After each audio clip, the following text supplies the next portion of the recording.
Hello and welcome to Rev Sports. I'm Gargi Raut.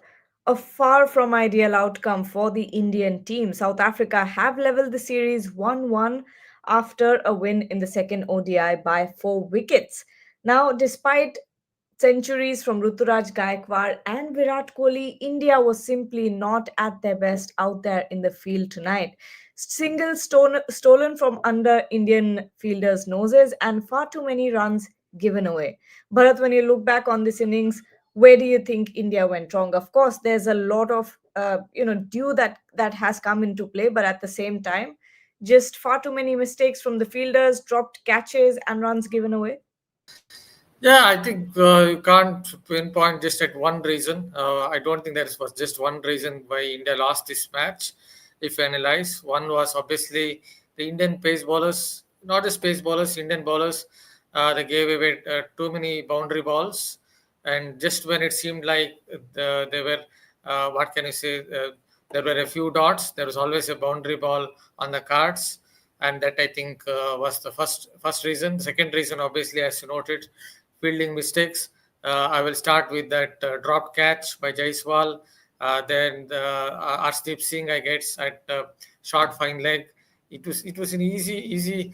It should have been easily fielded. It was very much near to his I think left leg, and he just left it just like that. And Rohit Sharma obviously was not pleased by it. Then there were a couple more overthrows. Then Kuldeep Yadav misfielded, easy one it was. Again misfielded, it went to the boundary, and there were a couple more misfields. So in a close game, it definitely goes against you. But coming back to the bowling, obviously Harshit Rana gave some runs, and Prasidh is someone who bowled some wicket-taking deliveries, but in between there was a loose delivery always on offer, and that is something that we have discussed before. Every single time he would bowl a couple of good deliveries, and then there was a bad delivery on offer.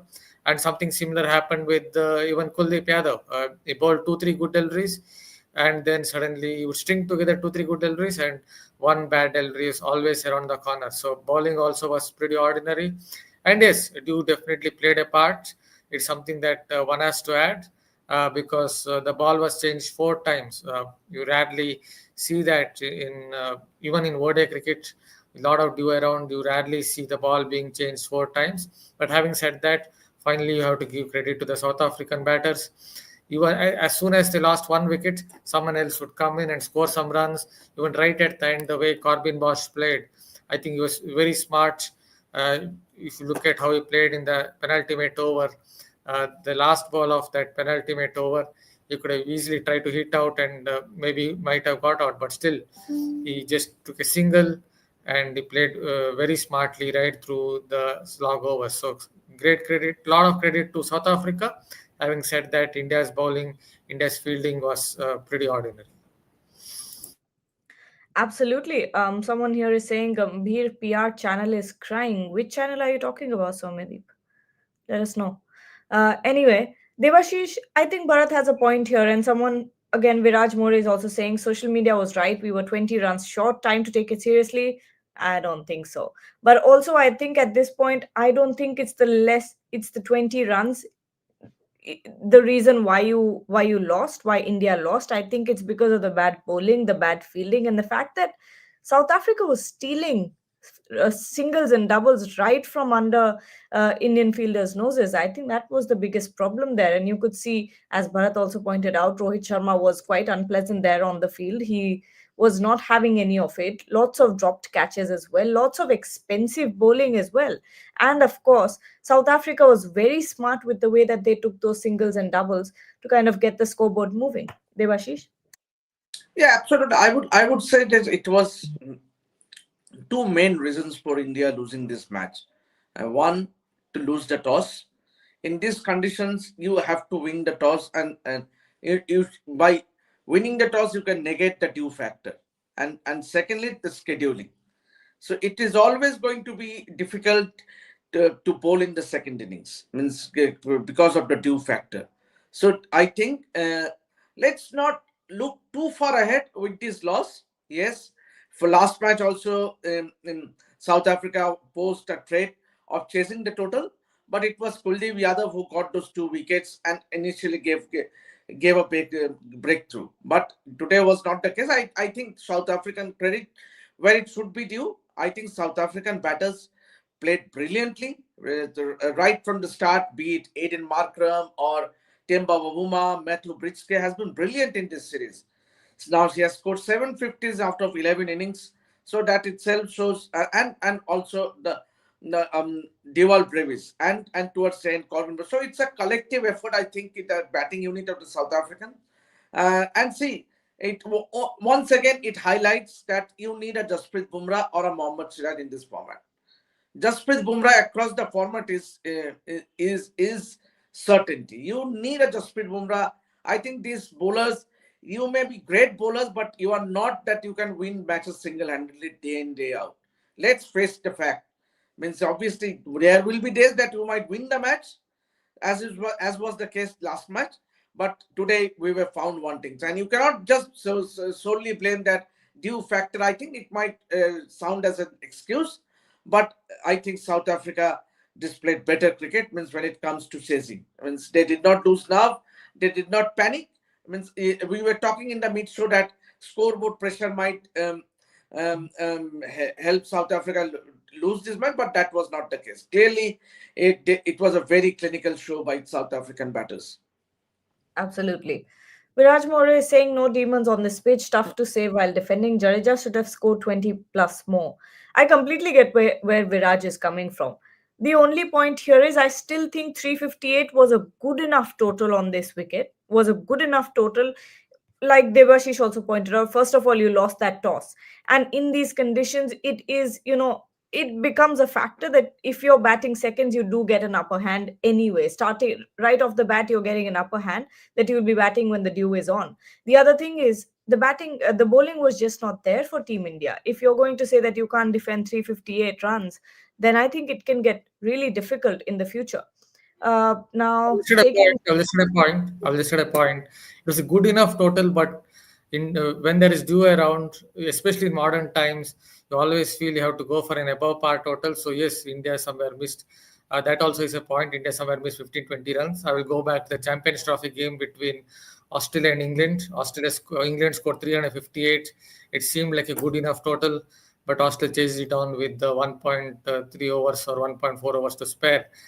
So with dew around, plenty of dew around, you would want to have an above par total. That was a par total, but in modern times, yes, par total can be chased, especially with so much dew around. My point is, how do you explain the bad fielding? That's Yeah, my that's point. I just already explained that. Yeah. All I'm adding is good enough Yes, I total. understand. I Good understand. enough total didn't be good enough in modern times. Yeah. Anit Sadhu is saying 350 runs, basically saying the same thing that Bharat is saying. 350 runs is not safe in Indian conditions at night. Both anchors were playing, plus India is missing Hardik Pandya. Jadeja's strike rate is a problem along with Virat. Along with Virat, team is more important than individuals. I'm surprised Virat was brought on here because he was the highest run scorer once again. But anyway, okay, Somnath is saying without Bumrah and Hardik Pandya, Indian team is weak. It definitely Absolutely. lacks that. It definitely lacks that 3D structure because with Hardik Pandya, you get a solid finisher and also a breakthrough bowler. And of course, we all know what Bumrah can do with the ball. So there's definitely a lot of gaps that are now glaring with every passing match that you're playing. Okay. But Bharat, before I take more comments, Prasidh Krishna, Yeah, 17 runs in that over. I No, but already said let's go into detail. that he's someone who is going to bowl two wicket taking deliveries and then he gives away few boundaries. That is something that has gone against him. Yes, he's got wickets in his career. He has 22 wickets in 6 tests, some 33 wickets in 20 ODIs. So he's taking wickets, but he's also going for runs. That is something it is for him to somehow find a way. Otherwise, obviously, he will find himself in the wilderness because he does bowl wicket taking deliveries. But in between those wicket taking deliveries, there is one down the leg side short delivery, or there could be maybe half volley that is smashed for a boundary. So that has been his problem for a period of time. And again, it turned out to be something similar. today. Although a lot of other bowlers also went for runs, but he went for even more runs. That is something which is kind of expected because he bowls a few more loose deliveries than others. Absolutely. Okay, someone here is saying, I really feel Washi needs some stability because he's been tossed around the most and has always tried to perform, even with the ball. He barely gets 3 to 4 overs and always tries to get a wicket. Devashish, your thoughts on Washington Sundar? Do you think that's where the problem is? I think he could perhaps been given another a couple more overs, 4 overs. If you look at the bowling lineup, means of when your other bowlers are going for a plenty, then you should have tried something different. Means maybe a plan B by giving a couple more overs to Washington Sundar. Yes, 4 overs, 28 runs in such a high scoring game. I think he has done it fairly well. So I think. See, these things only will come when you lose the game. Means obviously, at at the hindsight, you would say that it's so and so bowlers have went for a lot of runs, or so and so bowlers were underbowled. But obviously, the key for South Africa has been they have been clinical right from the word go. And obviously, right from the start, they have never looked like they are below the asking rate. So I think credit should be given where it's due. But yes, overall the bowling unit failed. Overall the bowling unit, yes, Arshdeep Singh was brilliant with those 2 wickets, 10 overs, 54 runs, 2 wickets. But then also you need to back him up. You need to back him up. Where was the backing? Yes, and I think let's not be too harsh on the bowlers. Yes, someone was saying that India were 20 runs short. Then you might as well then even 400 runs would not have been safe. 358 runs, Gargi. You were talking about 358 runs. I understand it's in Indian subcontinent is this in the era of IPL this can be chased, but 358 runs, it's too many score runs for the taking. So I think Gautam Gambhir needs to think about it. Perhaps mm, maybe bring in someone else. Yes, Hardik Pandya was missed definitely, because his contribution with both bat and ball has been immense in the context of white ball cricket. But as I said, you will find some results like this in over a period of time. It is not that India will keep losing by every time scoring 358 runs. This was kind of a one-off thing, yes. So now the important thing is to win the next match in Vizag and win the series. That will be even more important, to win the series. You cannot let South Africa win that one day series as well after the Hawaii White was in test series.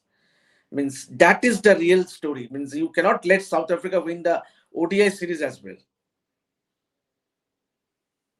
Devashish, can you imagine the backlash that would come with South Africa winning this series, especially after that home whitewash? Because for the first time in Indian Test cricket history, we've seen in 12 months two home whitewashes. And then if this comes on, because really when you look at it, white ball was the only saver for Gautam Gambhir, because you kept saying that Gautam Gambhir is a brilliant white ball coach, but test cricket is definitely a problem. But if this happens, then serious questions will be asked.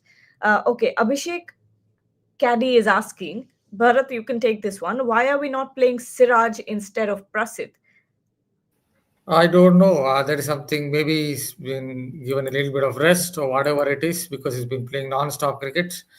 But other than that, I'm not very sure. Siraj definitely could have played in this series because he's a very experienced bowler.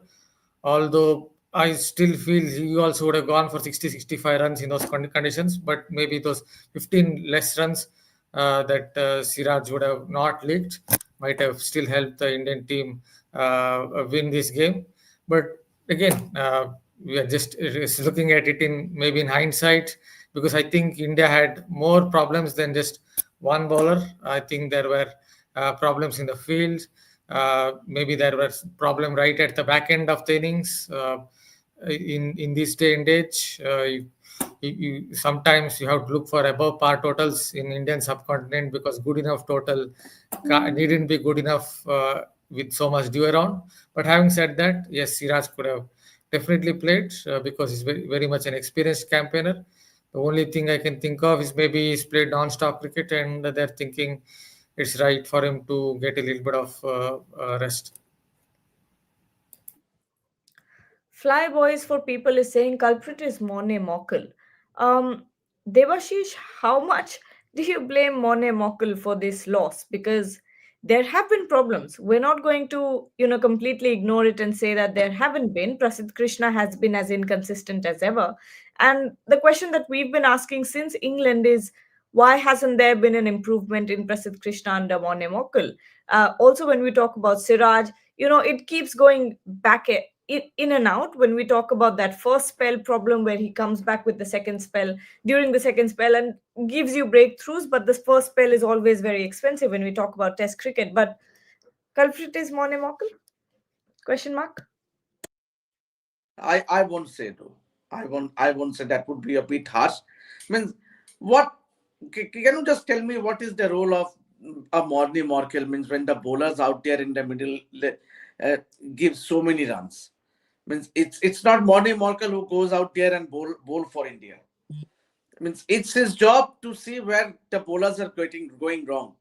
Means obviously he can pass on a message or something like that, but definitely it is the bowlers who needs to implement what has been told by the bowling coach or the head coach. So I won't single out Bonnie Morkel, but again, as I say, Gargi, means it's a one-off thing. Let's not think too much ahead, or let's not, means one I told you beforehand, it was the toss. Toss is a huge factor in these conditions, and the dew factor.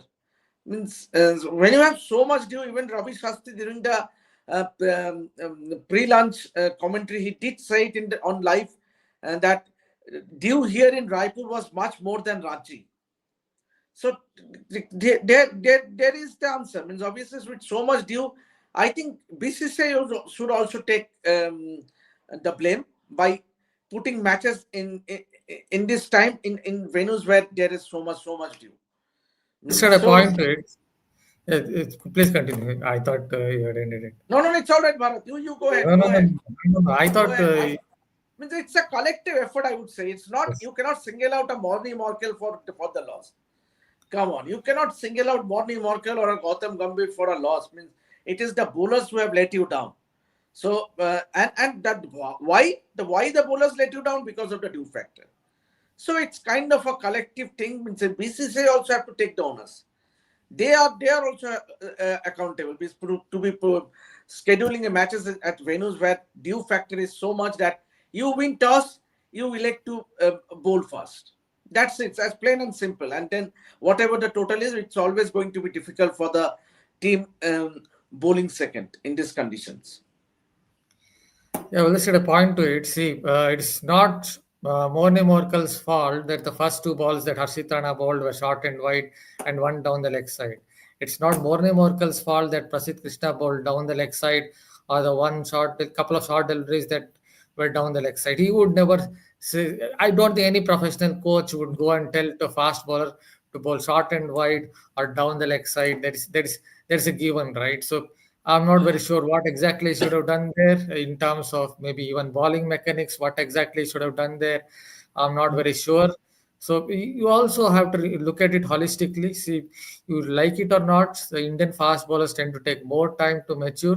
Maybe barring Jasprit Tumra and Kapil Dev at his peak, these two were the only two pace bowlers I think who, from the start, or maybe in the second or third Test match, they started to perform. Even if you look at Mohammad Shami, right until 2015-16, he was averaging 33 in Test cricket.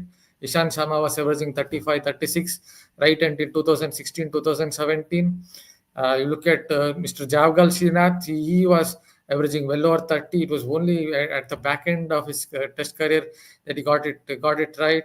And that is why Indian, even talented fast bowlers like Zahir Khan, Javgal Srinath, ended up with averages over 30 in Test cricket, because they have the spans at the top are very much shorter, because they take more time to mature as fast bowlers. That's a problem with the Indian pace bowling for maybe 90 odd years, because I can only remember two pace bowlers who who straight away made an impact or in the second or third game, that is Kapil Dev and Jasprit Bumrah. All other paces, I think, have taken their own time to mature or develop that fast bowling mindset. I think those are good points brought up by Bharat. But final couple of questions, Debashish, I'll ask you. Um, at this point, someone was saying Virat Kohli was unable to accelerate the innings. What do you say to that? What answer do you have for it? Means it was Virat Kohli who was a difference in Ranchi and also here. Means obviously now that South Africa has changed and all of a sudden Virat Kohli comes um, uh, is to be blamed. I think now what more do you expect of a Virat Kohli? 902 of 93 balls. So you mean to say that Virat Kohli needs to score at 60 balls or 70 balls? Then what are the other batters doing? And obviously, and when you have two centurions in that score, and then also KL Rahul, 66 or 43 balls. What more can you ask? Means it is the bowlers. I think time and again I'm trying to make it a point that it is the bowlers who have let you down.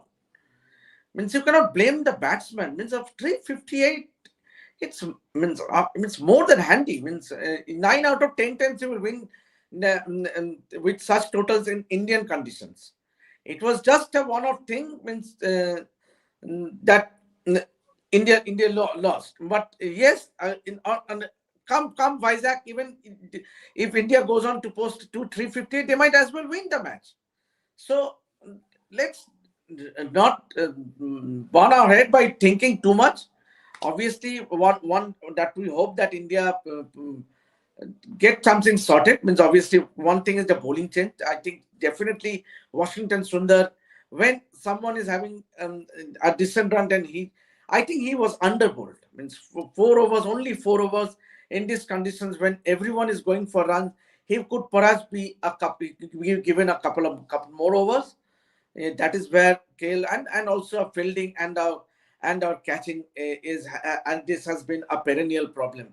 Our catching and our fielding, means this has been a problem, but and something that needs to be addressed immediately, because we have seen in Border Gavaskar Trophy or the England series or the home series against the West Indies, means too many catches are being let off, or the ground fielding has been below par. So I think these are two areas where we can improve.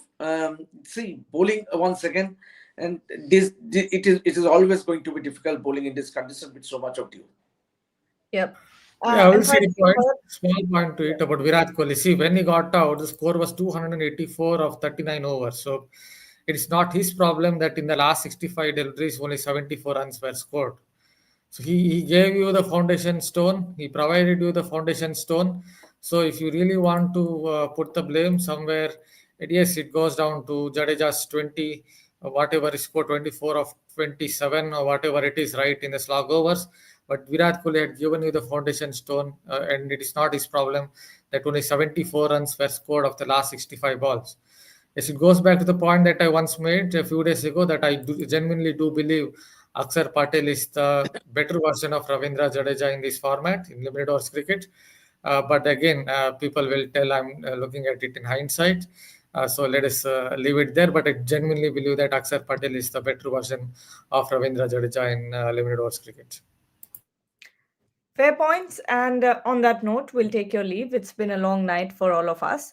India would not have wanted this outcome, but at the same time, one more ODI match to go in the series. Can India go ahead and win the series, seal the series, or will it be South Africa who once again wins the ODI series? That's not what you want after the home test whitewash, but let's see and wait and watch what happens and how India rectify the mistakes that were made out on the field tonight. Thank you so much, Bharat and Debashish, for joining the show, and to everyone who sent us questions and interacted with us. Keep sharing, keep liking. We love having you here. Stay tuned. We'll be back.